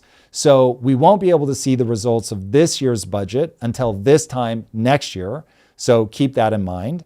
So that's when, and it will be balanced, by the way, because New York, it's illegal to not. So they'll end up having to rob Peter to pay Paul and all that stuff. But it will be balanced. It's not like I don't think he's going to balance the budget. It becomes a question of what method is he using to balance the budget? And are we just creating this bigger and bigger gap such that we start moving towards that moment where it's like, okay, we can't do these things anymore. We've got to start cutting. Now we're into austerity, and what ends up happening, that's a bigger question. So that's, I think, a pretty even-handed lay of the land in terms of what Mamdani is doing. He's increasing the budget gap. He does not have the depth of recurring cuts that he will need to not every year come into the same kind of crisis. So if this year he came in with 12 billion, next year of a gap, next year he's actually going to come in with a larger budget gap. And so he's also, by the way, counting on the ability to get more tax out of the wealthy is what he's always saying. But we don't know that that's actually going to pan out. So you've got people like Sergey Brin leaving. You've got people like Ken Griffin talking about leaving. We'll see if he actually does. There was another gigantic company, Apollo, I think. And Apollo has said, we're now building our second flagship headquarters in, I can't remember if it's Texas or Florida, but we're building a second flagship, not a satellite office, a flagship. So you can imagine that over the next however many years, they're going to migrate a certain number of their employees or at least the growth into another region. And so as you do that, you now have a weakening tax base. So everything that Mamdani is doing is expecting the good times to keep rolling, and they may or may not do that. So the reason that the credit rated agencies are more skeptical of Mamdani is because of things that he's future signaling. So if those things come to pass and he keeps making the budget bigger and we find ourselves with a shrinking tax base in New York, now the Mamdani house of cards falls. And I call it a house of cards because of all the one-time things that it's counting on, all the growth that it's counting on when we're in a very fragile economic position, compared to a more robust process that we're seeing in Florida play out, where they're trying to reduce budgets, they're trying to lighten the tax burden, which is going to incentivize the kinds of business pouring into the region that you would need to get the economic growth. So I think, and by the way, if people think I'm being unreasonable, now would be the time to tell me, I think that that's a very reasonable breakdown of what's going on with New York's budget. Chili Will said, okay, let's put a pin in Mamdani. 6 months, we'll come back and see where he is and how. 12 months, but the odds that we don't talk about Mamdani are effectively zero because, keep in mind, Mamdani is fighting for the soul of the Democrat Party. So keep that in mind. So he is going to be terraforming people intellectually, and I will combat that with everything that I have, unless he's saying things that are actually going to be good for a thriving middle class, at which point I will immediately embrace him because I only care about those ideas going forward. So yeah, my thing is, judge me by whether or not I will be even-handed about the truth of what's happening. Jordan Sheffield said, okay, you should do Trump next, like breakdown of Trump's budget. We've talked about Trump a gazillion times. Trump is a reckless fool economically. You must get him out of office if you want to have a balanced budget. There's no ifs, ands, or buts about that. Now, In terms of which ideology do I think is more damaging, obviously I beat that drum a million times. Nobody hears me saying, hey, Trump's economic policies are sound. The second he passed the big, beautiful bill, I was like, oh, okay, well, he's fucked. Like, this is terrible. Get bent. Like, I don't know how much clearer people need me to make that. And then you brought it up in the read just now that Florida legislature has, okay, they didn't improve the abolition of state property taxes. What they have done is put it on the ballot that November 2026, if you, it's exempting up to 250,000. So up to 250,000, zero property taxes. If it gets a 60% vote in the state, it will officially abolish property taxes for those houses 250K and below. Damn, that's dope, man. That is dope. Like, that's, first of all, that's straight like working class. That's not the, hey, if your house is over, $5 million, then you get this break. This is like, yo, the average person trying to get into that house. That is fucking awesome. Yeah. Long may this continue. That shit is rad. I'll be so curious to see what people say in opposition to this. That is dope. That is dope. We want more of that, man. We want more of that. Now, just build, build, build, build, build. Stop. Unfortunately, I get it. Nobody has banged the drum harder than me that houses are an asset that people understand in an inflationary environment. Like, you got to get people into houses. But the reality is we've got to break people's belief that, like, I'm just going to buy a house, get in at all costs, and I just need this number to go up, up, up, up, up, up, up. When the number's going up, up, up, up, up, up, up, ironically, it's actually bad for the middle class. Because it's like, well, you got on the ladder, now you're good. That we've already played that game. We see how that works out. So housing prices, yeah, maybe they go up in like sort of mirroring inflation. So if inflation is 2%, then the housing price goes up to match it. Cool, love that. Should be a great place to park money and to, you pour your money into the home, forget the investment. You pour your money into the home to have your family, raise your kids, do all of that. And so it's worth putting money into upkeeping it. And by the way, whatever money you put into building this beautiful home is going to just track with inflation. Cool. Love that. But in terms of it becoming like this insane asset that's like doubling and tripling in price in 10 years, fuck that. All right. It's my favorite time of the show. Let's put on our tinfoil hats. Let's revisit a very popular story that we talked about a lot last year. There's a new update. So the family of Tyler Robinson confirms, allegedly, that Tyler did not confess to his parents killing Charlie Kirk. He told them that he did not kill Charlie. Tyler's parents do not believe Tyler killed Charlie. Who's saying this? This is the text thread itself. I don't know who's responding to the text thread, but somebody's texting to, I think, his dad and going through it. And then this is the play-by-play of the text thread. So this is his dad's phone. This is the person texting his family. Tyler's dad. Yeah, but I don't know who the person is. Right. But we know one of the people in this conversation is Tyler's father. Family member. Okay. Official narrative keeps slipping. Got it. So, reading the text. Just to be clear, Tyler told his dad, Matt, that he did not kill Charlie Kirk. That is correct. Did Tyler's parents think he killed Charlie? No. Did the parents call the bishop because they thought Tyler was guilty or out of fear for his safety? Fear for his safety. When they called the bishop, did they tell him that Tyler killed Charlie Kirk? No, they were concerned for his safety. So the time the retired sheriff came and picked up Tyler and his parents was on September 11th in the afternoon. Yes. So Tyler never told his parents, the bishop, or the sheriff who gave them a ride that he killed Charlie Kirk. That is correct. And the narrative that everybody's been saying is he confessed to his parents knew about it, his parents called it in. That was my last update on the narrative. His parents tipped him off, like ratted him out, and that's how they did it. They recognized him on the news, yada, yada, yada. If that doesn't grind your gears, I got something to back it up. On top of that, the vehicle that they transported Charlie from after the assassination, if people remember that Candace Owens' account of it, he got shot. They transported him into a black SUV. They drove to the hospital.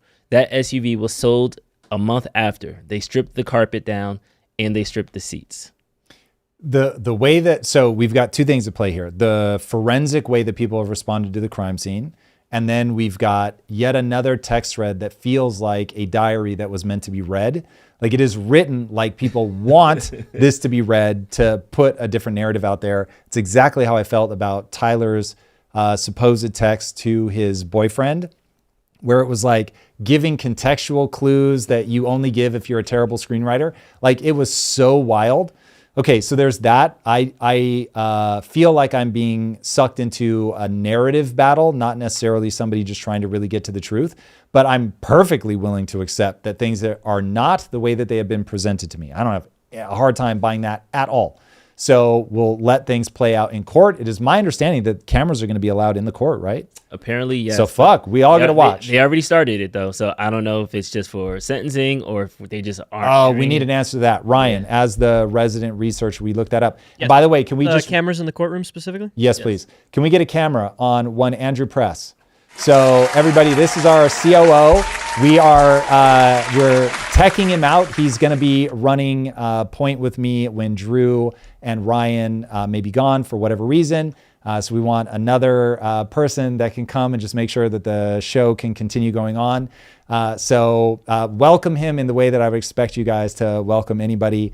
And we'll see if we can get a couple words out of him before we go. Okay, now... Cameras allowed, by the way. Cameras are allowed. Yes, perfect. It says cameras allowed. 4th District Court Judge Tony Graff ruled that cameras will continue to be allowed in the high-profile trial of Tyler Robinson. Okay, but the trial has, according to Drew, already started. I thought it started. So are cameras already recording? It says continue, so I'm assuming this is from a prior part of the trial, but let me see if there are. Okay, so we'll find that out. Okay, so you've got those two elements going on. So element number one, there's a information battle being played out, and so we'll see what ends up being true. This is all going to come out in court. Drew? That was jury selection, preliminary hearings, July 6th. 6th to the 10th. Yeah. There we go. Yes. Perfect. So starting July 6th, which is Monday, right? Monday, Tuesday? Monday. Yeah. Perfect. So we'll have all kind of camera. We'll be covering the beat. It'll be awesome. All right.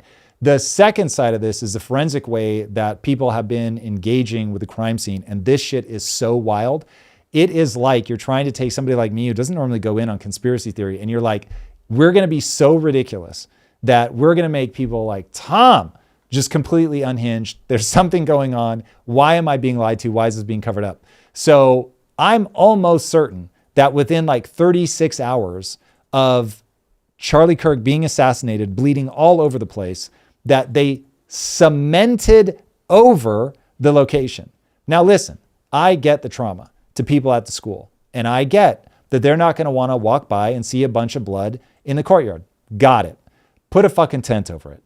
If you can build those big like fumigation tents that cover entire fucking buildings, you can cover that little space where he might have bled, because there are plenty of questions about what direction the blood splatters went. Do you motherfuckers not watch Dexter? Like, goddamn, over my wife's shoulder, I've seen enough Dexter to know that you can tell the trajectory of the bullet and all that shit based on which way the blood goes. And if you strip everything down, fucking cement over it and run off, like, goddamn, what is happening? That is the craziest shit I've ever heard in my life. You post up, if you just have one of the most visible political figures on earth assassinated in front of cameras, and you just like fucking Mary Poppins that shit into cement, that is the craziest thing I've ever heard in my life. Should have been covered up, guards around the clock.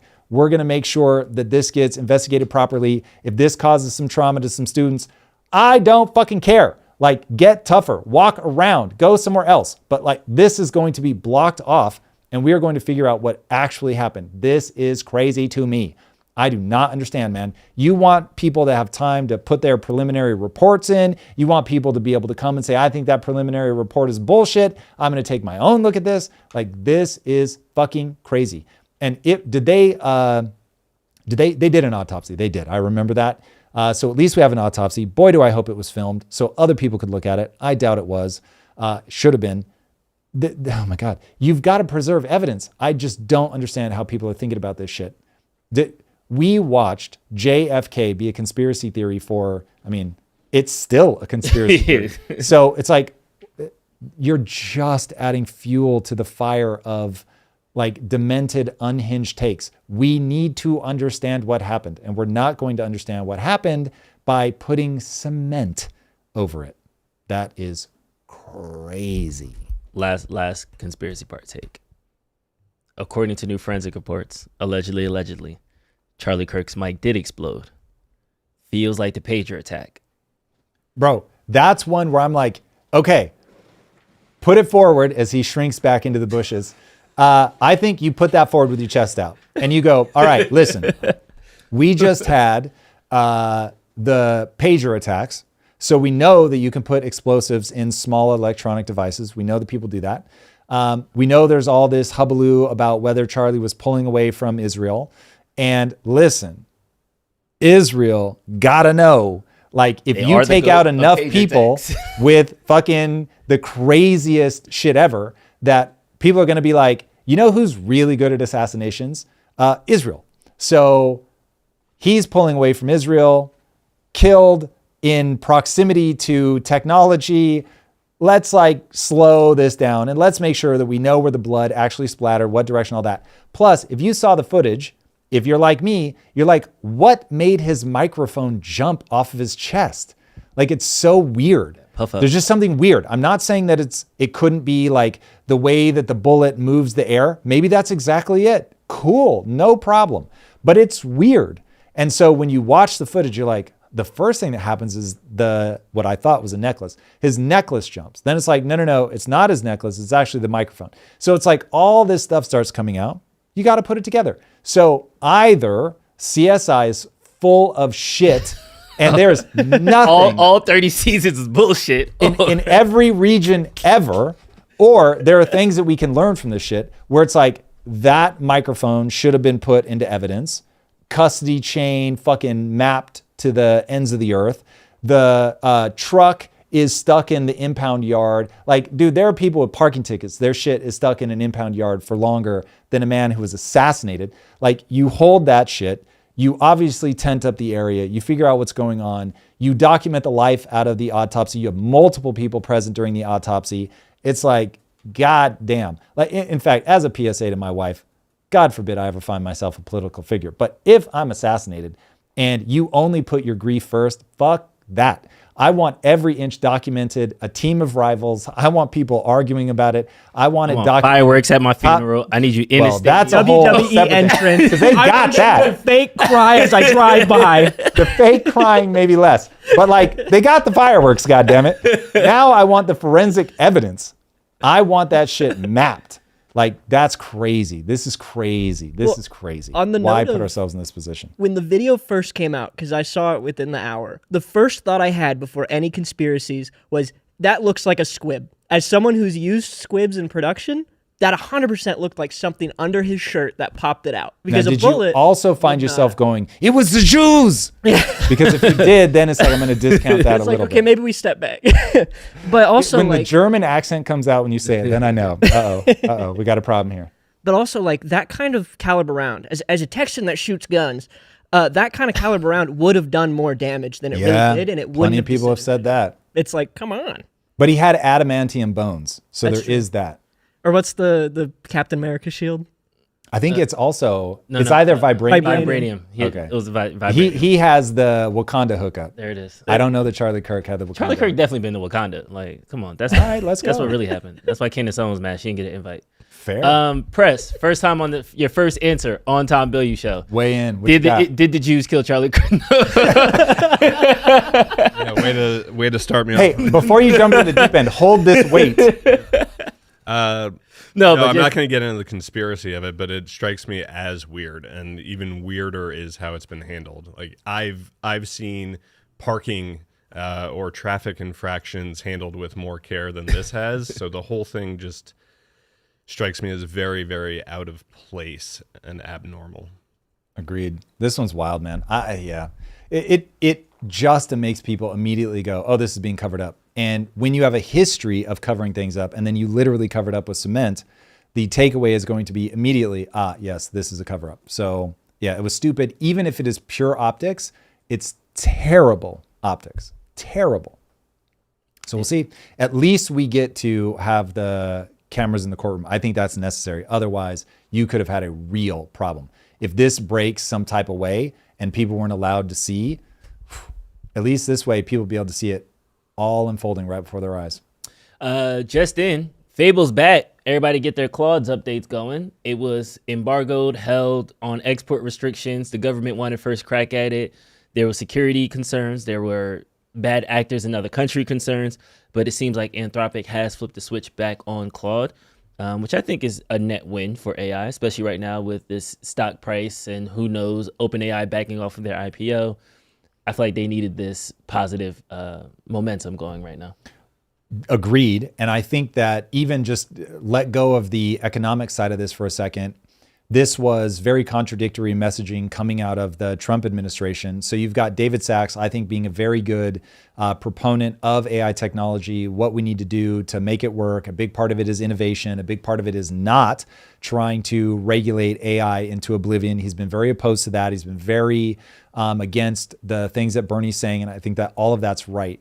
And then they came in with a hammer on Claude and were like, we're going to, you're going to have to run this by us, and models like everybody chill the fuck out.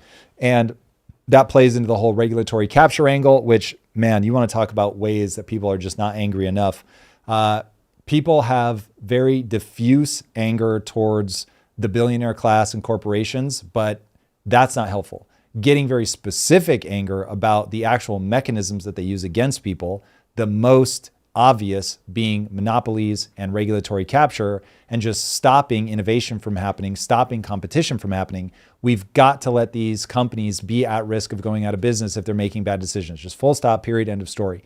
Now, that doesn't mean that the government doesn't say, hey, AI is either an elevated risk for security concerns, and so we're going to have the lightest touch regulation humanly possible. And so we just want to understand, like, hey, everybody, if you've got something that can crack known databases, whatever, you need to submit that first so that we can work together to come up with something sensible. Great, no problem. But if you're just going into Dario Amade's own thing of like, hey, this stuff is so dangerous, you've got to come in, you've got to regulate the life out of it.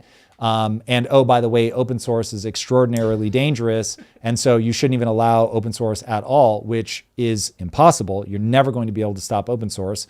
So now just understand how that plays out. You're basically the thing that you're saying we need protection against, open source, is the one thing that won't be stopped by the regulation because they're not going to comply. You'll just get some hacker somewhere, Xi Jinping, placing this out into the world, whatever way, so that he can erode the ability of the US AI industry, which is propping up our entire economy. Not enough people understand that. So our ability to charge for AI right now is holding up the economy. Xi Jinping is hyper aware of that. And so he'll flood the market. He'll incentivize his companies inside of China to do this in an open source fashion so that he can erode the revenue potential of the US industry. And he does, it's very... The BYD playbook. Let me finish one thought first on this, and then we'll circle back to that. So you've got the open source models are not going to conform, but the people in the US that would create competition for OpenAI, for Anthropic, those people would comply with light touch regulation that isn't overburdensome from a I need the ability to start up my company perspective. And so those people now just won't exist because you end up being so draconian in your regulations, it's too expensive to start a company. And that is exactly what the big AI companies want right now. OpenAI wants regulatory capture. Anthropic wants regulatory capture. OpenAI has flirted with things that I'll consider just complete nationalization of OpenAI. The CFO ended up backing off of it, but she signaled that, hey, we basically want taxpayers to be prepared to pick up the tab should these big loans that we're taking out go bad. That's fucking crazy. Now, she ended up saying, listen, I muddied the issues, not quite what I meant. I think it's bullshit. I think she said exactly what she meant. And I think that they really do want that. And I think that they want that because they're incentivized to want that. We, as the buying public, however, are incentivized to want open source. We're incentivized to want the price to be low. We're incentivized to want competition. And so all of this now gets very complicated. So that's end of that chapter in the book. New chapter. Xi Jinping understands that the US economy is on very fragile ground because the cost of the infrastructure build out of AI is extraordinary.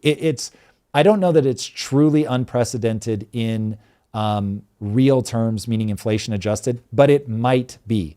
So it's very possible that this is the most expensive infrastructure we've ever taken on as a human civilization. Okay, so it's certainly in competition for that. So as you let that sit out there, it's like, okay, you've had to bring on all this debt. Now, that puts you in a weakened position given how much of your total stock market hinges on growth in AI. So that's in Xi Jinping's mind. Then he goes, well, you guys have been denying us chips. So you've stopped us from just competing head to head on frontier models. So how are we going to fuck you up? You're our biggest geopolitical rival. What are we going to do to weaken you? Because if we see a kill shot with your economy, we're going to take it. Okay, well, the way that we can do that is open source. Yeah, but how do we make the open source models good enough to compete? And the strategy that they're using is something called distillation.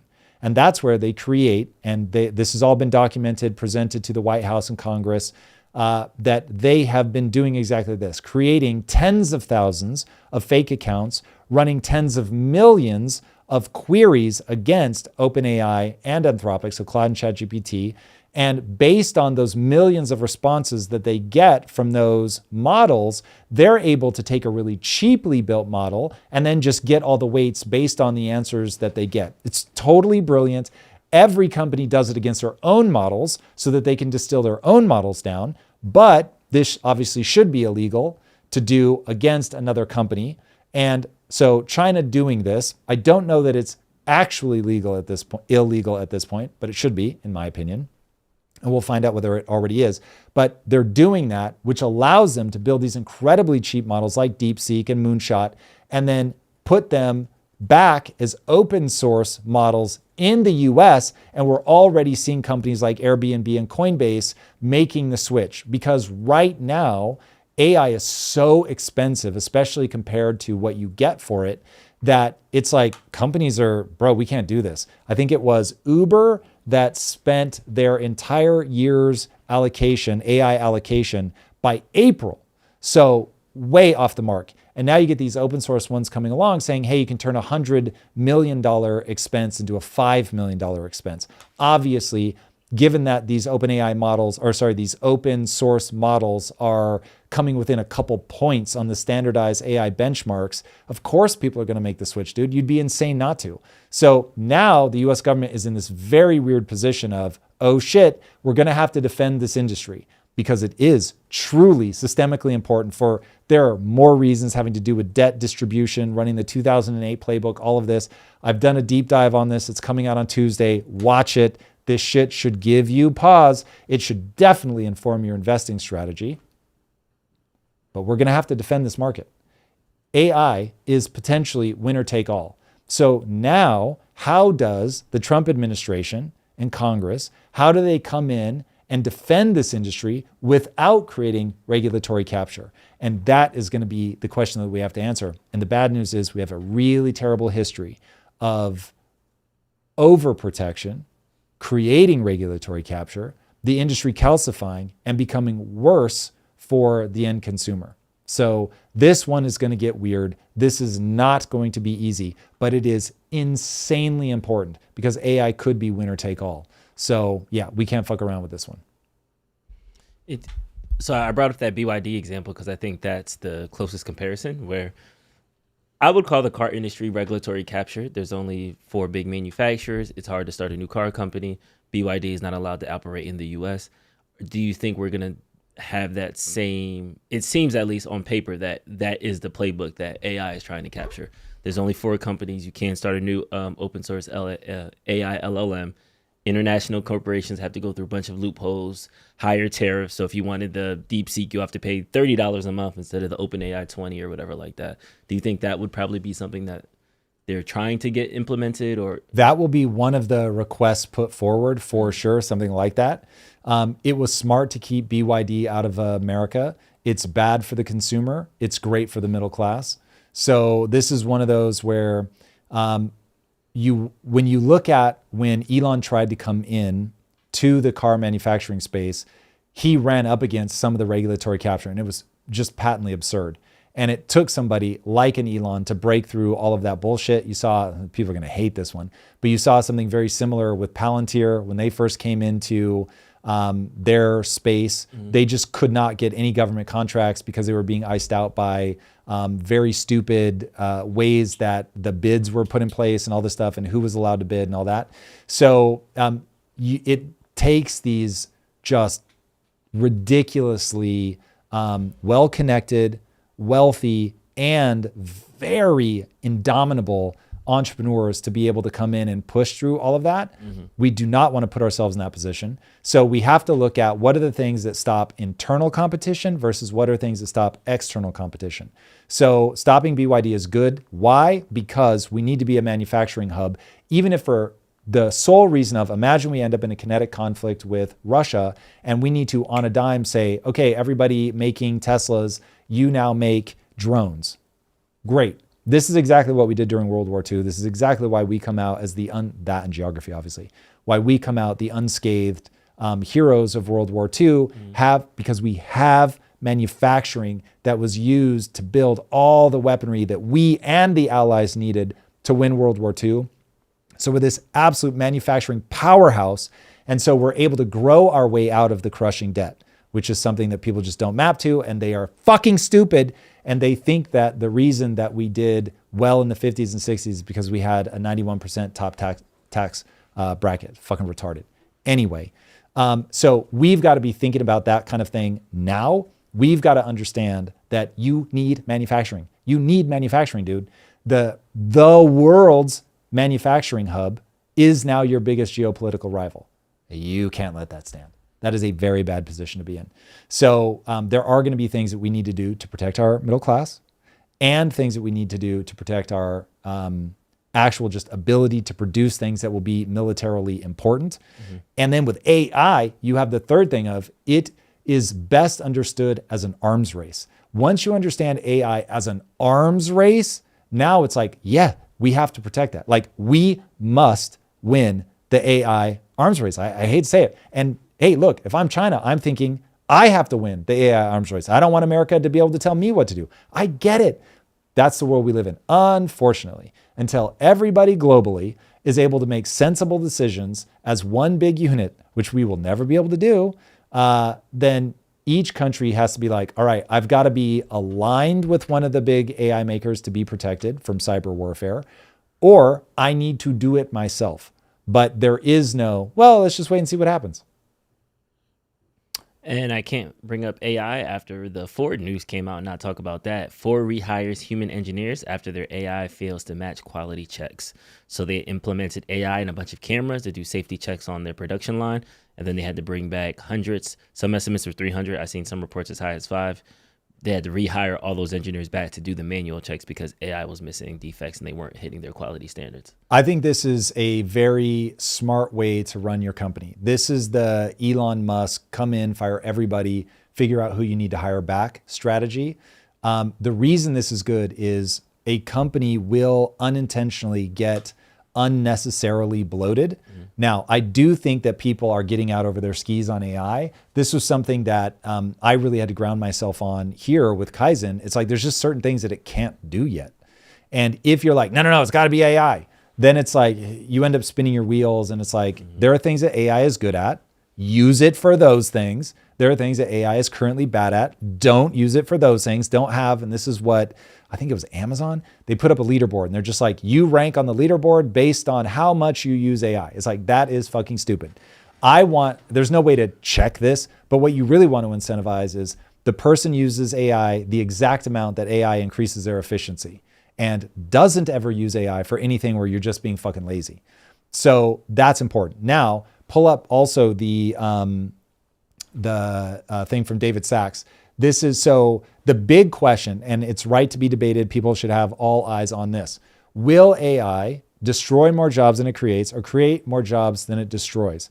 Now, every technology that's been truly transformative has ended up creating more jobs than it's destroyed.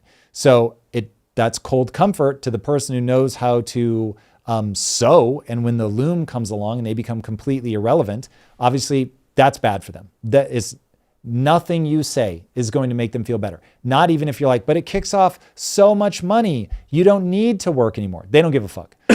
Everything they built their lives towards in terms of meaning and purpose and being able to contribute, it just goes away.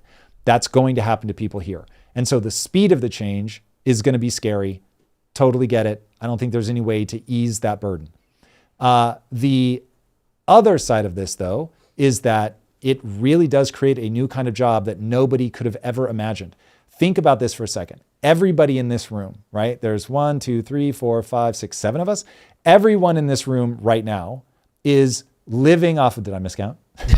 Is it 6 or 7? I can't see everybody behind the TV. 6. 6, okay. There's 6 of us. So you've got 6 people that now make a living off of fucking YouTube. That didn't exist. That just didn't exist 20 years ago. So there will be things like that where we can't predict how many new things will be created. So David Sachs posted this thing and he's showing, listen, the people that deploy the most AI end up hiring the most new people. He said it starts off slow and then over time people realize where the real efficiencies are. They start leaning into that and then that allows them to bring more people on. So companies need to have an obsession with being lean. Impact Theory went through the same thing. So at Quest, I caught my first taste of this, but unfortunately it did not yet completely convince me. And what we saw at Quest was if we solved an inefficient system by throwing more people at it, it ended up in the long run moving us backwards. But it does solve a short-term problem, which is why people keep doing it. So then at Impact Theory, I was like, wait, okay, so I know this lesson. So what I'm going to do is I'm going to build a really efficient system. However, it's going to be a system that allows me to scale. So I'm going to build the infrastructure first, but efficiently, and then scale into it. Even that doesn't work. And so now I have a totally different model, which is until I can point to a direct cell in a spreadsheet that says there's pent up revenue here, and by hiring this new person, I will be able to unlock at least 3 times their salary in additional revenue. It's not always that person generates the revenue, but they're unlocking somebody else. That has become way better, and we're now far more capital efficient, more profitable, et cetera, than we were before. And ironically, also just making more top line revenue, which is fucking wild. So we shrink the team, right? Focus just, here's a lesson in New York. We shrink our expenses and made more top line revenue and obviously more profit. The profit just becomes mechanistic of shrinking your expenses, which then for us was smart shrinking. And so it actually increased our revenue. Mechanistically, that means you're more profitable. So it's like, man, if I could just get people on that hype train. So I look at the Ford thing and I get it. You can point, make fun and be like, you cut too many people. You got too excited about where AI is currently and you fired the wrong people. Or you could say, listen, they could have been being dumbasses. I don't know. I'm not inside of Ford. But it's not a problem to say, okay, listen, this is what we think right now. We don't think we need these people. We think we're going to be able to get the return from AI. We're going to cut them out. If it doesn't work, then we will go back and rehire the people that we need. Some, by the way, are not going to be willing to work with you. They're going to be like, fuck you. And they're going to go somewhere else. And you took that risk on that talent. And you may have to go find somebody else from somewhere else. Fair enough. Those are all very real things. But in America, we are really in danger of, we have several paths before us, most of which are terrible. One of those paths is this sense of Japan, where it's like, hey, if we hire you here, you've got a job forever. And that led to catastrophic stagnation in Japan. Now, it's a bit of a chicken and egg problem because they were stalling out for economic reasons, which is what made them make the promise, blah, blah, blah. But anyway, you end up calcifying where people aren't moving from company to company. It becomes very undynamic. You end up giving birth to what are known as zombie companies who are not creating anything new in the space, but they're able to live because they can just get cheap loans. It's a whole side thing that we could go down. That is the death of the American experiment. We should absolutely not go down that path. So I certainly understand that means, yes, every day people have to sing for their supper, which, by the way, as a CEO, I have to sing for my supper every day because people can leave whenever the fuck they want. And at the end of the day, I'm the only one who has no guarantee that I'm going to get paid. In 10 years, I have never missed a single payroll, even in the early days when I had to pay it out of my own fucking pocket to make sure that everybody got paid.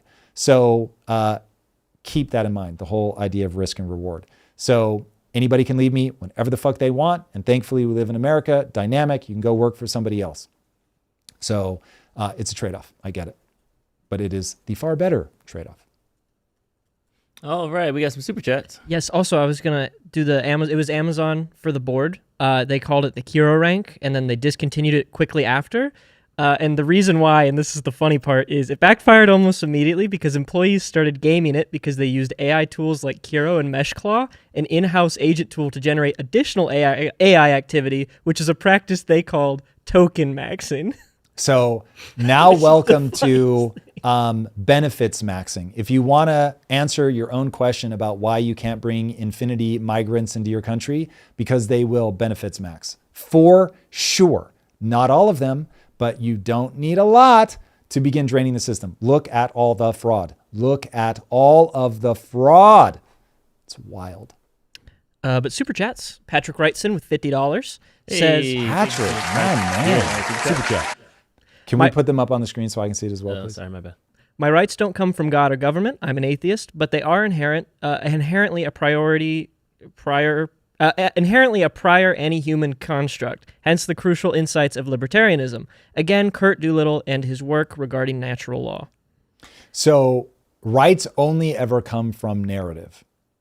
And so the reason that I will very comfortably say things like my rights come from God is what I'm signaling to is not actually a bearded man in the sky.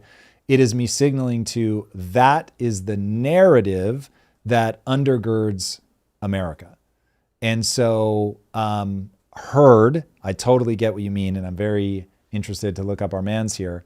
But yeah, I wouldn't let yourself get in a twist over that because it is a narrative that has served America very, very, very well. Yes or no question. Do you think God actually is a bearded man in the sky? No, okay. Obviously not. There is no God. The God that you think that everybody's talking about. Oh, do I think other people think that God is a bearded man in the sky? Like the God that you think like Jordan Peterson and I follow is a bearded man. Well, you can't, you and Jordan, I don't think are in the same bucket. Really? This is why Jordan won't let himself be pinned down on whether God actually exists or not. Okay. Okay. He says, I act as if God exists. The God of Christianity in general. Yeah. Do you think the Christians believe he's like a bearded man? You need only look at the art that they generate of God. And yes, he is a bearded man in the sky. Wow, that's interesting. Do you think that they're misrepresenting themselves in art? Yes. Interesting. If it wasn't 9 a.m., I would take that fractal. I would bite, but alas. Sequoia Hall says, let's go U.S. Hope Listener. we Sequoia, all, we love the you. world, are coming together with the awesome World Cup. Going to my second U.S. game today and going Let's to sing the go. national anthem with my son as loud as I can.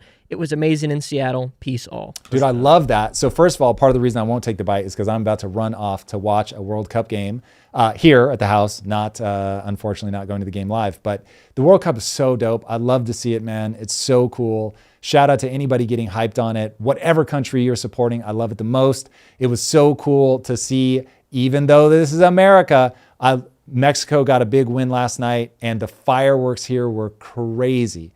It's so cool. I love the vibe. It's just, yeah, it's really, really fun. So I hope you guys are enjoying it. It's a very enjoyable thing to give yourself over to once every 4 years. Also, World Cup might have the hottest fans of all sports. Let's go. Really? Hottest fans. I had not noticed Yes. that. Okay. Cheers.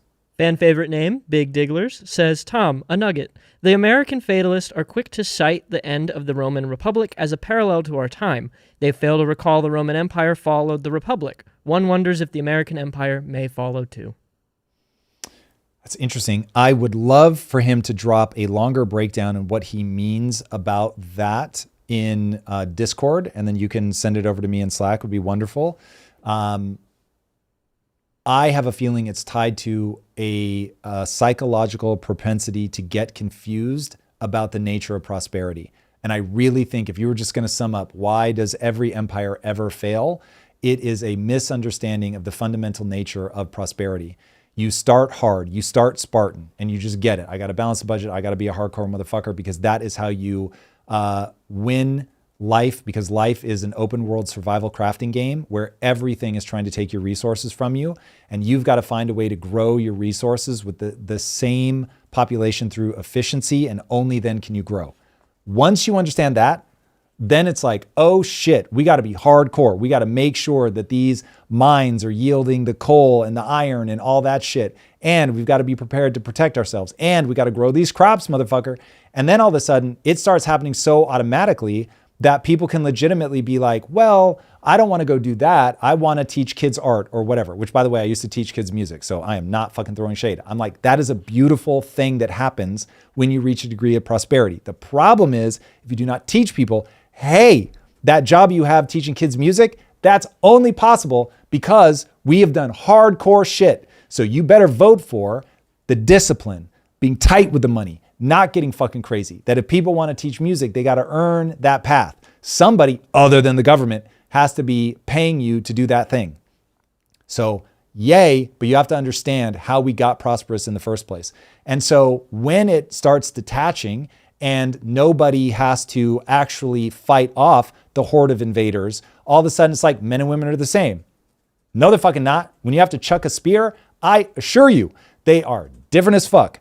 And yeah, anyway, I'm gonna fucking derail on that. I love talking about that shit, but the reality is women bred men to be a certain type of way. Upper body strength is one of the certain types of ways. So all of that shit is real because of how hard it is from starting flat as a fucking mammal that survived the meteorite strike to then become who we are now. That shit is hard to do. And we just get confused and we forget that it's hard. And so we start voting for things as if the prosperity just happened and we just need to redistribute it better. It's fucking crazy.